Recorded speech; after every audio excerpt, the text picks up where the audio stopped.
Doctor तुम्हीच का? नाही, ससा आहे पांढरा. ससा आहे? हा. ससा आहे ससा? मग मग इथे काय करताय? कासवाची वाट बघतो शर्यत लावायची. मला खूप त्रास होतो या गोष्टीचा. मग तू नको घेऊ शर्यतीत भाग. आम्ही आमचं करू. तुमच्या या उत्तराचा त्रास होतोय मला.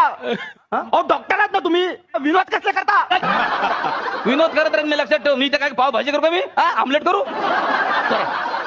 नाही नाही, कराच. प्रत्येक वेळी को मला खायचं पाहिजे मला. टाकवा. जा मग अंडे घेऊन ये. मी कुठून आणू अंडी? मग मी तर घालू तुझ्यासाठी अंडी. हे बघा प्लीज ऐकून घ्या. हा. आता या कळा मला सहन होत नाही तो. काय झालंय ते बघा आता. कळा म्हणजे प्रेग्नंट आहेस तू? अहो ह्या कळा नाही हो. अहो म्हणजे दातात कळा येत आहेत. म्हणजे तुझे दात प्रेग्नंट आहेत? दात कसे काय प्रेग्नेंट असतील? मग? अहो,